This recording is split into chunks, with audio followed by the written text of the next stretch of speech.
Aquarians, let's see कि 10 जनवरी 2024 के लिए divine message, goddess guidance, universal blessings क्या है। आज यूनिवर्स आपको क्या कहना चाहते हैं, आज के दिन आपको किस तरह से डील करना चाहिए, आज के दिन को आपको किस तरह से डील करना चाहिए, या फिर आप अगर किसी परेशानी में हैं, किसी सिचुएशन में हैं, तो उस सिचुएशन को हैंडल करने का सही तरीका क्या हो सकता है, वो हम यहाँ पे देखेंगे। लेट्स सी क्या मैसेजेस आते हैं। और अगर आपने कल का एक वीडियो मैंने पोस्ट किया है जहाँ मैंने कुंभ राशि की लाइफ में चल रही 2 इश्यूज, 2 प्रॉब्लम को सेलेक्ट किया और उसके बाद उसके रिगार्डिंग गाइडेंस जो है वो यूनिवर्स से लिया था।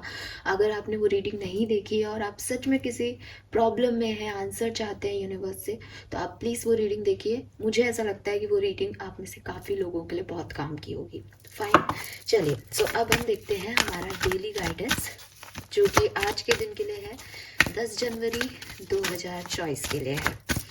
और फिर ना मैं आपसे एक चीज़ शेयर करूँगी। इन दिनों मैं न्यूमरोलॉजी के बारे में पढ़ रही हूँ।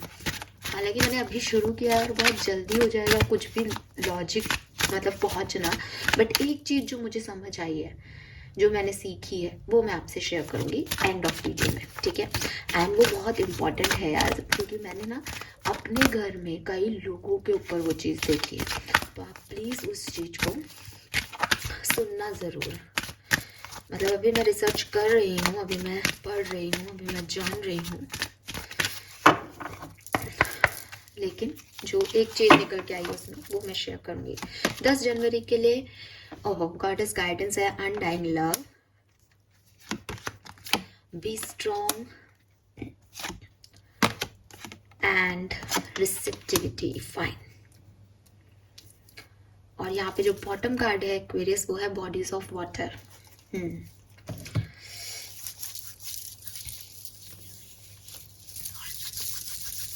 फाइन एक्वेरियस, तो देखिए यहाँ पे जो मैसेज आ रहा है ना आपके लिए, वो आ रहा है, अगर आप हमेशा एक्वेरियस ऐसा सोचते हो कि एक्चुअली आप ऐसा सोचते नहीं हो, आप ऐसे हो क्योंकि आप एक एक्वेरियस हो। जब एक्वेरियस साइन की बात आती है तो एक्वेरियस साइन होता है वाटर, मतलब वैसे तो एयर एलिमेंट है, लेकिन जब हम एक्वेरियस का आप एस्ट्रोलॉजी में साइन बनवाओगे किसी से, तो आपको दिखेगा कि या तो बहुत सारा पानी है, उसके पास कोई खड़ा है, या फिर आप देखोगे कि एक घड़ा भरा हुआ है और कोई उससे पानी दे रहा है, ठीक है। तो जब एक्वेरियस की बात करते हैं, टैरो में भी जो एक्वेरियस को रिप्रेजेंट करता है मेन कार्ड, वो है स्टार का कार्ड। और जब आप स्टार के कार्ड को अगर आपने देखा हो, या अब मैं आपको याद दिला रही हूँ, तो आप स्टार के कार्ड को देखना। एक जो राइडर टैरो डेक, सबसे पहला जो ट्रेडिशनल टैरो डेक है, उसमें पानी है और उसके अंदर जो है एक फीमेल या मेल जो है वो जा रही है, और हीलिंग के का कार्ड बोलते हैं उस स्टार के कार्ड को। तो वही चीज़ है कि आपका जो एनर्जी है ना, वो हमेशा गिवर है। गिवर का मतलब है कि जैसे पानी है वो प्यास बुझाता है, जैसे कोई घड़े से किसी को पानी दे रहा है, इट मीन्स कि वो पानी जो है वो दूसरे को दे रहा है खुद के घड़े से। तो आप हमेशा दूसरों की केयर करते हो, आप हमेशा दूसरों के बारे में पहले सोचते हो, आप हमेशा दूसरों का ध्यान रखते हो, ठीक है। अपने लोगों का तो आप बहुत ही केयरिंग होते हो बाय नेचर, लेकिन आप अगर किसी को नहीं भी जानते हो और आपको लगता है कि उसको कोई परेशानी है, तो आपको वो फील होती है, आप दिल से फील करते हो उस चीज़ के लिए। तो आप हमेशा से गिवर एनर्जी में रहते हो, वो आपके इनबिल्ट है, आपके नेचर में है। हो सकता है किसी ने अपने आप को परिस्थितियों के अकॉर्डिंग ढाल के, कोई एक्वेरियस राशि का, और वो कहे कि नहीं मुझे कोई फर्क नहीं पड़ता, किसी से वो रूड हो गया, वो जो है उसने अपने आप को परिस्थिति के अनुसार चेंज किया हो, लेकिन स्टिल वो जो होता है ना कि आप किसी गरीब को, जैसे आपने हमसाज़ादा देखी होगी ना तो हमसाज़ादा में सलमान खान का कैरेक्टर था ना, वो मारा एबड़ा में नाचे मोर वाला, जिसमें वो चूड़ियों को देखता है और देखता है कि वो लोग गरीब हैं, तो वो पूरे पैसे दे के वो पूरी जो है पोटली खरीद लेता है। मैं ये नहीं कह रही कि आप में से काफ़ी लोग ऐसा कर चुके होंगे, लेकिन भाई सबके पास इतना पैसा नहीं होता, वो तो एक मूवी थी और वो था, बट आपके मन में ज़रूर आता होगा कि काश मैं कुछ कर पाता या कर पाती। आप इस तरह के कैरेक्टर हो, तो वही चीज़ है। तो वो जो था ना प्रेम भैया का कैरेक्टर, वो आप लोगों से रेजोनेट करता है कहीं ना कहीं। तो आप हमेशा गिवर की एनर्जी में रहे हो, लेकिन यूनिवर्स यहाँ आपको कह रहे हैं कि बहुत अच्छी चीज़ है किसी के लिए सोचना, किसी को देना, किसी को हील करना। कि आप थोड़े से नॉर्मल होते हो, आपको लगता है कि सामने वाला दुखी है, आप उसकी तरफ चले जाते हो और कहते हो अरे तुम पेन में हो, लाओ मैं तुम्हारा पेन ले लेता हूँ। फिर आप खुद पेन में आ जाते हो, फिर आप खुद को हील करते हो किसी जैसे तैसे, फिर आप दूसरे तक पहुँचते हो, फिर उसको हील करते हो। लेकिन इस सारी चीज़ों में क्या हो रहा है कि जो इक्वालिटी है ना, जो गिव एंड टेक की रिस्पॉन्सिबिलिटी है ना, वो आप नहीं निभा रहे। आप सिर्फ गिव गिव गिव की एनर्जी जो है दे रहे हो यूनिवर्स को। यानी आपने तो सोच रहे हो आप अच्छा कर्म कर रहे हो, लेकिन अगर कोई ब्रीद इन करता जाएगा, या चलो ब्रीद आउट करता जाएगा, तो क्या वो साइकिल नॉर्मल रहेगा? ऑफ कोर्स नहीं, है ना। कोई देता ही देता जाएगा और कुछ रिसीव नहीं करेगा, तो उसकी energy at the and come पड़ जाएंगी, उसकी एनर्जी खत्म हो जाएंगी, राइट। इसीलिए आपके यहाँ से जब कुछ होता है तो कुछ ब्रेक ले लिए जाते हैं कि आज जो है टैरो रीडिंग नहीं आएगी। रीज़न इज़ कि जब तक हम मेडिटेशन नहीं करेंगे, जब तक हम उस चीज़ में जो है क्लियर नहीं होंगे, हम आपको कैसे कोई रीडिंग प्रोवाइड कर सकते हैं। तो बीच में हर टैरो रीडर आप देखा होगा साल में एक दो ब्रेक वो ले ही लेते हैं, कैसे ना कैसे, चाहे वो उनको यूनिवर्स दिलवा दे, है ना, तबीयत खराब की वजह से, चाहे वो खुद ले ले, बट आता ही है।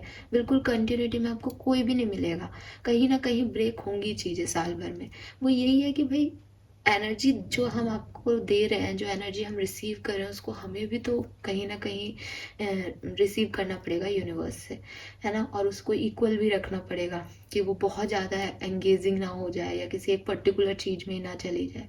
तो ये सब चीज़ें ज़रूरी होती है जब आप इस एनर्जी फील्ड में काम कर रहे हो, और जहाँ यूनिवर्स में सिर्फ एनर्जी फील्ड की बात हो रही है, तो ये चीज़ आपको यूनिवर्स कह रहे हैं कि अगर आप सिर्फ देते जाओगे और लेने के बारे में नहीं सोचोगे, तो आपको तो लग रहा है कि हाँ मैं दे दूंगा, लेकिन एक समय ऐसा आएगा जब आप टायर्ड फील करोगे, जब आपको लगेगा कि अब मेरे पास कुछ नहीं बचा है, ठीक है।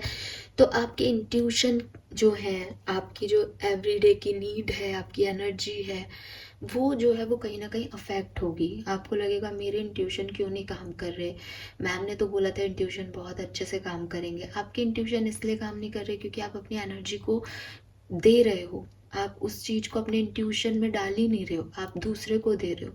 तो अगर आप चाहते हो एक्वेरियस कि आपकी एनर्जीज एक इक्वेलिब्रियम में काम करें, एक इक्वेलिटी के अंदर काम करें, तो आपको रिसीव करनी पड़ेंगी एनर्जी। आप जितना दे चुके हो अब रुक जाओ और अब रिसीव करने की आदत डालो। यूनिवर्स चाहते हैं कि आप रिसीव करो। आप रिसीव तो करते नहीं और अपनी बात रखते हो सामने। तो यहाँ पे ये चीज़ हो सकती है कि कम बोलो, सोचो ज़्यादा। और ये भी चीज़ हो सकती है कि कम दो किसी को, लेने के बारे में सोचो कि सामने वाला आपको क्या दे सकता है। ये अगर आपको सुनने में ऐसा लग रहा है कि अच्छा हम लेने के बारे में सोचे, ऐसा कोई गाइडेंस यूनिवर्स कैसे दे सकते हैं, ये तो गंदी चीज़ हुई। नहीं, ये गंदी चीज़ नहीं है। यूनिवर्स आपको ये नहीं कह रहे कि आप शातिरता दिखाएं, चालाकी दिखाएं। यूनिवर्स आपको सिर्फ ये कह रहे हैं कि जब ही दे पाओगे जब खुद कमाओगे। आप में से कई लोगों को क्या कहते हैं ना कि दान दो दान दो दान दो, एंड यू आर लाइक कि हम खुद ही 10,000 कमा रहे हैं, हम दान में क्या दें किसी को। तो वो जो आपको कमाना है ना दान देने के लिए, वो आपको तब मिलेगा जब आप अपनी एनर्जी को सही जगह इन्वेस्ट करोगे। तो जिसके पास होगा जितना, वो उतना दान करेगा, फिर उसके रेसिप्रोकेट होके दोबारा आएगा। यही साइकिल है, ये ऐसे ही चलेगा। लेकिन अगर किसी के पास है ही नहीं तो वो दान क्या करेगा। तो आपको रिसीव करना ही पड़ेगा।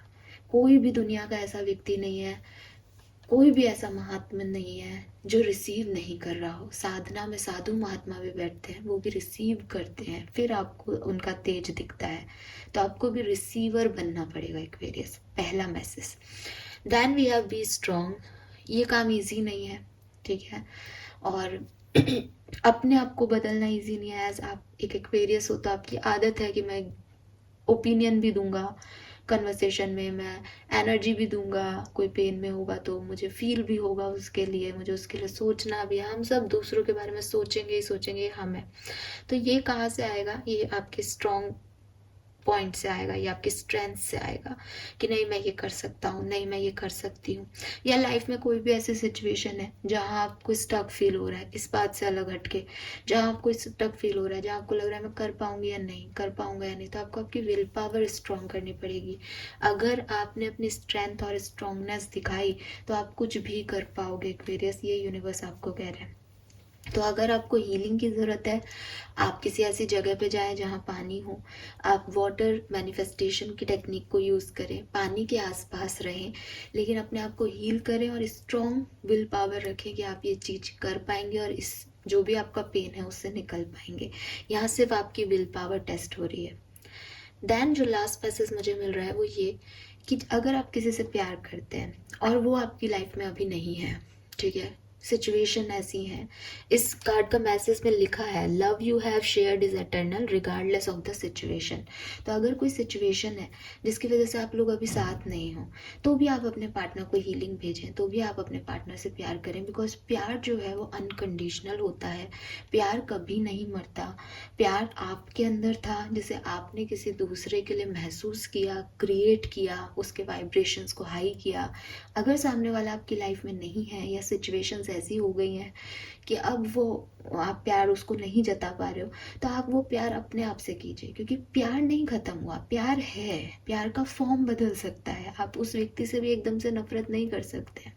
आप उससे प्यार कीजिए, दूर रह के कीजिए, आप उसके फॉर्म्स को चेंज कर दीजिए कि मैं तुम्हारे लिए हमेशा साथ सपोर्टिव रहूँगा, और अपने ऊपर ध्यान दीजिए, उस प्यार का कुछ फॉर्म अपने इनर चाइल्ड को दीजिए, अपने साथ जो आपको नहीं मिला उसका जो पेन है उसको हील करने में लगाइए, बिकॉज प्यार कहीं नहीं जा रहा, प्यार आपकी बॉडी में ही है, प्यार आपके दिल में ही है, आपको बस उसकी फॉर्म्स चेंज करनी है। और आप जानते हो ना, एनर्जी की फॉर्म, एनर्जी के फर्स्ट रूल को केमिस्ट्री में ऐसे ही पढ़ाया जाता है, जो भी साइंस के स्टूडेंट्स हैं वो शायद मानेंगे कि एनर्जी को एक फॉर्म से दूसरे फॉर्म में चेंज किया जाता है, एनर्जी जो है वो ख़त्म नहीं की जा सकती। तो बस आपको भी यही करना है कि अगर सिचुएशनशिप कुछ ऐसी हो गई है कि आप अब साथ नहीं हो, तो भी प्यार है, एक्सेप्ट कीजिए उस चीज़ को, नफ़रत और गंदगी मत कीजिए उस प्यार में, और उसके फॉर्म को चेंज कर दीजिए, या उस प्यार को अपनी तरफ ले लीजिए कि मैं अपने आप से ज़्यादा प्यार करता हूँ आज की तारीख में, या करती हूँ, ऐसे आप उस चीज़ को ले लीजिए। तो प्यार वही है, ऐसा नहीं प्यार खत्म हो गया, प्यार मर जाता है, प्यार अनडाइंग रहता है, ऐसा आपको गाइडेंस दिया जा रहा है। Fine, so this is all for you guys. Thank you so much reading को देखने के लिए। चैनल को लाइक और सब्सक्राइब कीजिएगा। Bye bye.